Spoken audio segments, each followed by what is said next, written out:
So hey guys, সবাই কেমন আছে? আশা করি সবাই ভালো আছে। তো সবাইকে আছে 6 তারিখে ব্লগে সুস্বাগতম। তো আজকে তেমন কিছু নাই, জাস্ট তেমনই কিছু বলে দিই। 10 তারিখে এখন তো কোনো মুভি টুভি আসতেছে না, ঠিক আছে। আপকামিং কিছু তো নাই তেমনই। নেক্সট প্রোগ্রাম হচ্ছে 14 তারিখে আছে, না সরি 9 তারিখে আছে, যেটা কালকে MS ধোনির বার্থডে, তার সাথে আশরাফুলের বার্থডে।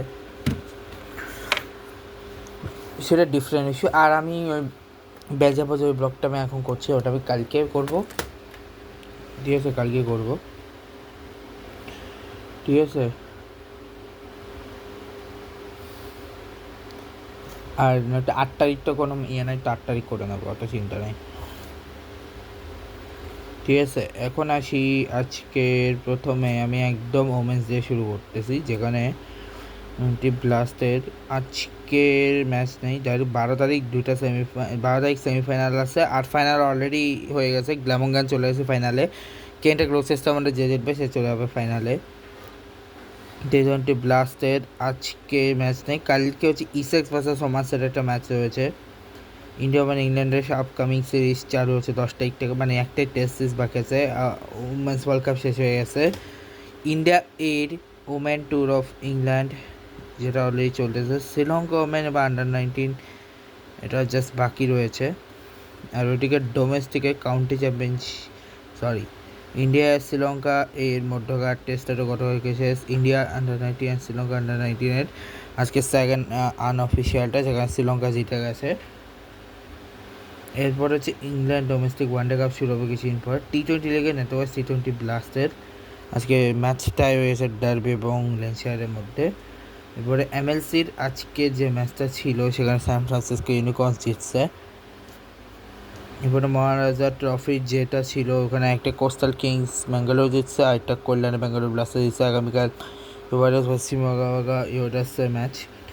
G2026-এর একটা আনবিটা কামানাম অ্যাক্সেস জিতছে, হায়দ্রাবাদ চ্যাম্পিয়নশিপ জিতছে। সো করিমনগর ডায়মন্ডস ভার্সেস পালামারের 6, জাঙ্গা রেড্ডি ভার্সেস ওয়ারাঙ্গল ওয়ারিয়র্সের আগামীকালকেই ম্যাচ হয়েছে। এরপরে ইন্টারন্যাশনালি যদি বলি, শ্রীলঙ্কা ওয়েস্ট ইন্ডিজের টেস্টের ডে 4 শেষ হলো, যেখানে 142 রান লাগে আর জেতার জন্যে। ইন্ডিয়ার ইংল্যান্ডের আগামীকাল হচ্ছে থার্ড T20। পর্তুগাল ফিনল্যান্ডও শেষ। 8 তারিখে শুরু ICC ওয়ার্ল্ড কাপ ইউরোপ চ্যালেঞ্জের।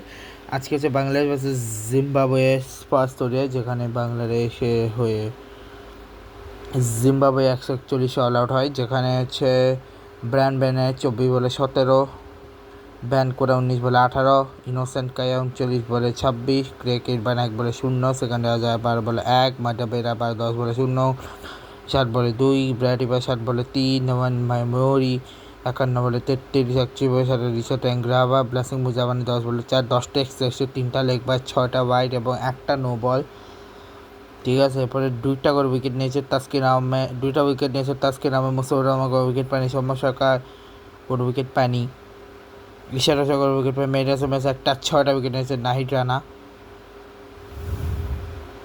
ও একটা রান আউট হয়েছে, রান আউট হয়েছে, ব্যাঙ্কু রান হয়েছে, ঠিক আছে। 10 ওভারে 34 রান, পার্টনার হচ্ছে 36, 0, 2, 7, 2, 4, 18, 18, 1, 63, 8। এবার 116 রানে অল আউট, যেখানে তানজিদ তামিম 8, সৌম্য সরকার 6, নাজমুল শান্ত 3, 25, নুরুল হাসান সোহান হচ্ছে 31, মোসাদ হোসেন 3, মিরাজ 10, 3, তাসকিন আহমেদ 5, মুস্তাফিজুর রহমান 5, নাহিদ রানা 5, ঠিক আছে। যেখানে হচ্ছে 12 রান, একটা বাই, 4টা লেগ বাই, 7টা ওয়াইড। রিচার্ড অ্যাংরাভা 31 রান দিয়ে 3 উইকেট, ব্লাসিং মুজাহিদ 24 রান দিয়ে 2 উইকেট, ব্র্যাডিবা 34 রান দিয়ে 3 উইকেট, নেওয়ান মাইমোরি 22 রান দিয়ে 2 উইকেট।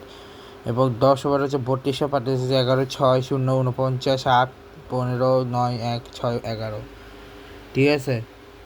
তো নেক্সট ম্যাচে 9 তারিখ দেখা হচ্ছে নেক্সট ব্লগে। ভিডিওটা ভালো লাগলে লাইক করবে। Good bye, good bye, and love you guys.